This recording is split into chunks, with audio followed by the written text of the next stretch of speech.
Assalamualaikum warahmatullahi wabarakatuh. Salam sejahtera, Om Swastiastu, Namo Buddhaya, ibu-ibu, bapak-bapak, kolega yang saya hormati. Selanjutnya kita masuk ke special topik untuk PSG ini. Sekarang di topik ketiga, kita bahas cost recovery limit. Apa itu cost recovery limit, bagaimana prakteknya, dan apa implikasinya. Oke. Nah, ini mirip gambar sebelumnya ya. Di sini PSG Indonesia gitu ya. Di sini ada PSG global. Nah, di sini ada PSG di mana dia menggunakan cost recovery limit. Di sini ada cost recovery, di sini tidak ada royalty. Kita anggap tidak ada royalty, jadi hanya ada cost langsung dari gross, langsung cost dari gross revenue sini langsung cost gitu ya, langsung dipotong cost. Cuman cost recovery-nya ini dikasih limit nanti, cost recovery limit. Nah, apa tujuan cost recovery limit ini? Artinya cost recovery limit itu maksudnya bahwa di tahun itu, di periode tersebut, dia hanya boleh merecover maksimum sesuai dengan cost recovery limitnya. Misalnya cost recovery limit misalnya ya 70% CRL, cost recovery limit, maka artinya 70% dari gross revenue itu. Jadi yang bisa dia recover gitu ya. Kalau cost-nya lebih dari 70%, maka yang bisa di recover pada periode berjalan tersebut hanya 70%-nya ini aja gitu ya. Kenapa diperlukan cost recovery limit? Cost recovery limit ini sebenarnya sama dengan tujuan daripada royalty gitu ya, sama juga tujuan FTP di sini. Kenapa? Kalau di sini kan FTP ini menjamin government selalu dapat gitu ya. Di sini dia selalu dapat dari awal periode, awal tahun produksi dia langsung dapat bagian pemerintah karena langsung ambil dari gross revenue. Begitu juga di sistem PSG yang ada royalty, government juga langsung dapat gitu ya di periode awal produksi. Nah, di sini karena tidak ada royalty, maka kalau tidak ada cost recovery limit, maka government bisa nggak dapat gitu ya di awal periode karena habis semua nanti gross revenue habis semua dipakai untuk membebankan cost recovery gitu ya, merecover cost recovery. Jadi tidak ada, bisa-bisa tidak ada, selalu tidak ada profit nanti gitu ya. Nah, untuk menjamin supaya pemerintah itu, government itu setiap periode selalu ada yang dibagi gitu, maka di sini ada limit gitu ya, cost recovery limit ini. Supaya apa? Supaya selalu ada profit nanti di sini, supaya ada bagi hasil yang bisa dibagi antara government dan kontraktor. Dengan demikian nanti government akan selalu ada dapat gitu ya dengan adanya cost recovery limit ini. Sama sebenarnya tujuannya dengan yang royalty, dengan yang FTP kalau di Indonesia. Kenapa ya kalau kita lihat ya,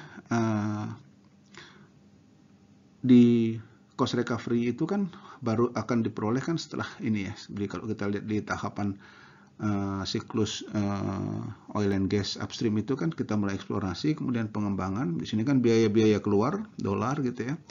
Nah, biaya ini baru bisa direcover setelah produksi ini gitu ya, setelah produksi. Di awal nih eksplorasi kan banyak uangnya yang dikeluarkan, kemudian development lebih banyak lagi. Nah, ini nanti kan dia akan langsung direcover pada saat produksi. Nah, pada tahap awal itu biasanya produksi pada tahun pertama itu tentu tidak cukup untuk merecover semua biaya-biaya yang terjadi di sini, akumulasi biaya di sini gitu ya. Sehingga kalau tidak ada FTP, tidak ada royalty, tidak ada cost recovery limit di sini, maka government tidak dapat pada saat awal dia produksi tersebut karena habis dipakai untuk merecover biaya. Kira-kira begitu idenya.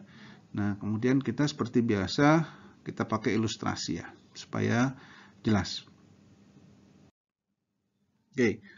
Nah, misalnya kita pada tahun ini ya, ini kita yang case pertama ini kita anggap dia di awal produksi. Misalnya di awal produksi kira-kira total volume produksinya 1 juta barrel volumenya gitu. Kemudian oil price di sini kita anggap 80, pada saat itu $80 per barrel.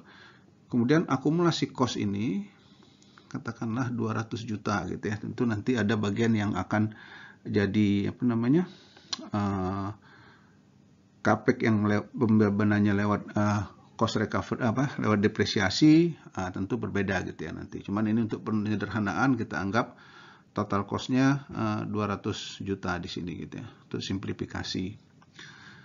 Nah, bagaimana kalau di Indonesia FTP, ini kita punya FTP, maka kalau gross revenue-nya itu dia volume kali oil price dapat 80 juta, semua dapat 80 juta ya tentunya sama. Kemudian cost-nya kan FTP, pertama FTP kita misalkan 20% gitu, maka FTP-nya 20% kali 80 dapatnya 16 juta, maka sisanya 80 kurang 16, 64 juta. Nah, maka 64 juta ini yang bisa menjadi cost recovery karena maksimum gross revenue-nya kan hanya 80, sudah diambil 16 untuk FTP gitu ya. Otomatis tinggal 64 yang bisa kita recover dari 200 ini gitu ya. Sisanya gimana? Sisanya akan dibebankan, sisa biayanya 200 dikurang 64 ini akan dibebankan pada periode berikutnya, tahun berikutnya. Jadi pada periode ini profitnya otomatis 0. Jadi tidak ada profit, tidak ada bagi hasil di sini ya. Kalau yang PSG dengan royalti yang biasa dipakai di global, itu sama, gross revenue-nya 80, misalnya royaltinya 10%, maka 10% kali 80 dia dapat 8 juta, sisanya 72 juta ini bisa direcover, jadi cost recovery. Dari 200 juta ini ya, dari 200 juta ini kita bisa merecover 72 juta. Otomatis profitnya 0, sama ya. Nah, kalau di sistem yang ketiga ini kita anggap saja misalnya dia cost recovery limitnya 70 gitu ya. 70 dari gross revenue, karena grossnya 80, jadi 70 kali 80 kan jadi 56 maksimum ya. Maksimum yang bisa di recover biayanya pada periode ini adalah 56, karena 70% kali 80 jadi 56 juta. 80 kurang 56. Nah, di sini ada profit otomatis ya, ada profit tanda kutip ya. Profitnya di sini dari flow ini profit sebesar 24 juta, yang ini nanti tentu dibagi gitu loh. Ada yang dibagi. Kalau di sini kan sudah tidak ada profit. Jadi government sudah dapat dari kita hapus dulu ya biar nggak terlalu ramai. Nah, kalau untuk yang di cost recovery, PSG cost recovery di Indonesia, government kan sudah dapat dari sini gitu ya. Kemudian untuk yang PSG cost recovery yang global gitu ya, yang pakai royalti, government sudah dapat dari sini gitu ya. Nah, di sini government dapatnya dari mana? Ya dari bagi hasil ini otomatis gitu ya. Karena ada bagi hasil, karena tadi di sini kan tidak ada royalti, tidak ada FTP, langsung cost boleh dibebankan, tapi limit 70%, dibatasin sampai 70% gitu ya. Sehingga maksimum yang bisa dibebankan sebagai cost recovery 56 juta. Idenya kira-kira begitu. Nah, ini kan biasanya terjadi di tahun-tahun awal. Biaya besar ini kan katakanlah akumulasi dari biaya ini tadi gitu ya. Nah, 80 ini biasanya anggap aja produksi pada tahun pertama itu tentu tidak cukup gitu ya. Karena kita produksinya cuma menghasilkan 80, tidak cukup untuk merecover semua biaya yang telah kita keluarkan. Jadi hanya bisa di sini hanya bisa 64 gitu ya. Sisanya kapan akan direcover pada periode berikutnya. Untuk yang royalti 72, dan di sini lebih sedikit lagi di cost recovery limit ini yang 70% ini. Hanya bisa di recover 56 gitu. Sisanya lebih banyak lagi akan direcover pada berikutnya, tahun berikutnya. Tetapi memang di sini sudah ada yang bisa langsung dibagi hasilkan. Karena sisanya ini kan profit tadi ya, yang bisa jadi bagi hasil di sini. Tergantung bagi hasilnya. Oke. Kita lanjut. Nah, bagaimana kalau misalnya di sini sama dengan case sebelumnya, cuman di sini kira-kira dia kita lihat kalau di titik ini gitu ya. Di titik sini anggap aja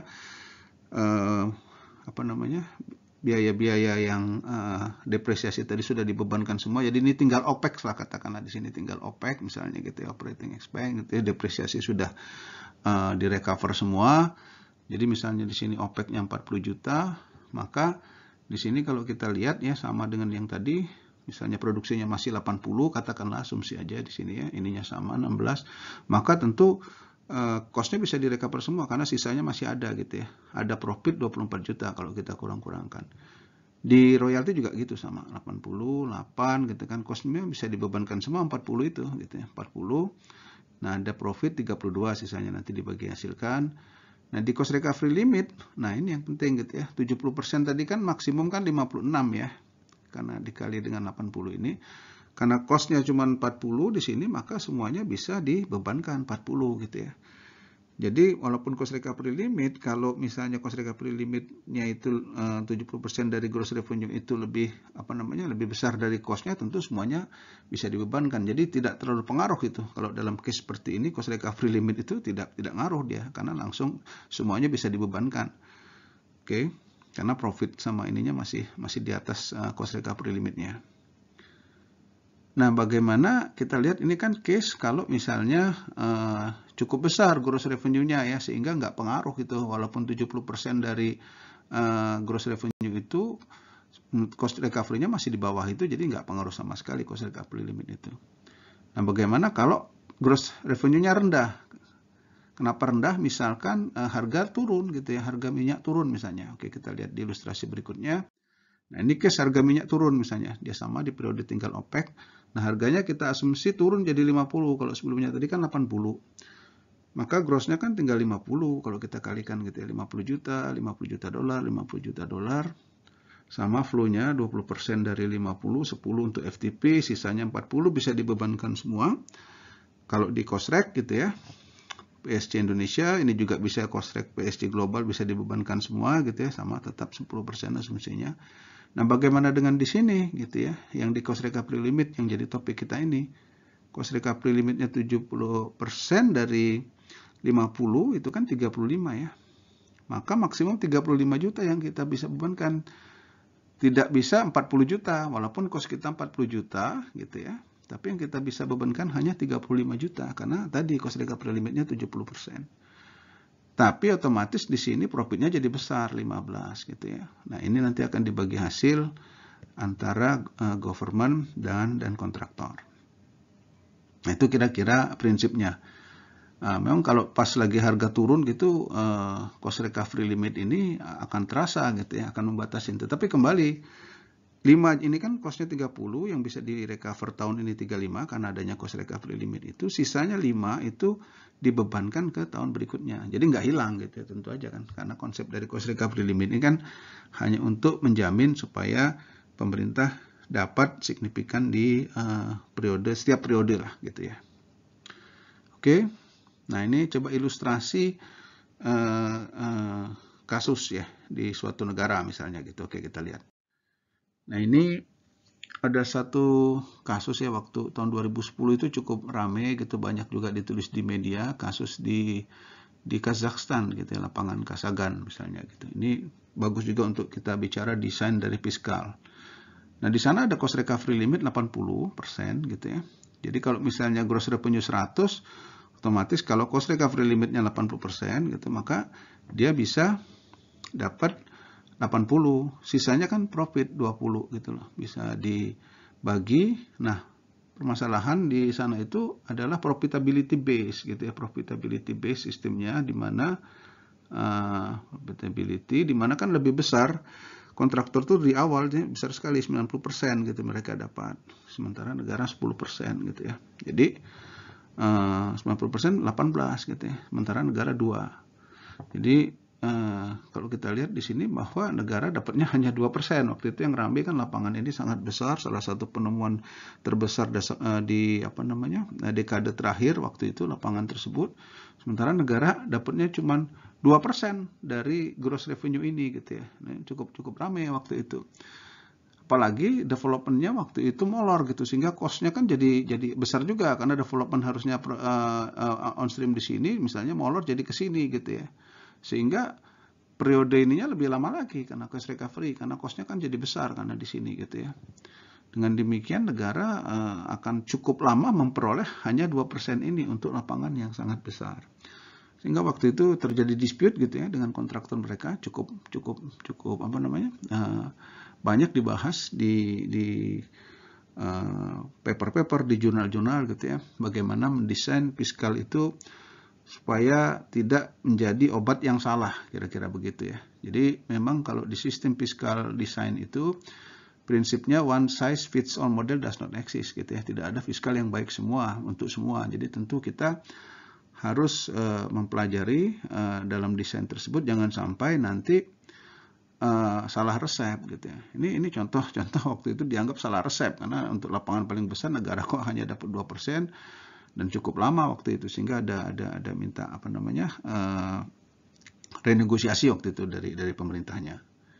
Nah, kita juga jangan sampai bikin sistem yang salah resep gitu ya. Impact-nya fatal itu nanti, baik bagi investasi, kalau terlalu buruk buat investor itu jadi tidak ada yang tertarik investasi, tapi kalau terlalu jelek juga ya jadi terlalu kecil juga buat negara. Jadi nanti perlu belajar untuk mendesain yang win-win itu seperti apa. Mungkin itu kira-kira yang bisa saya sampaikan untuk topik cost recovery limit ini. Sekali lagi terima kasih untuk Bapak, Ibu, kolega semua. Kembali di era pandemi COVID ini, selalu jaga kesehatan. Salam sehat untuk semua. Terima kasih. Assalamualaikum warahmatullahi wabarakatuh.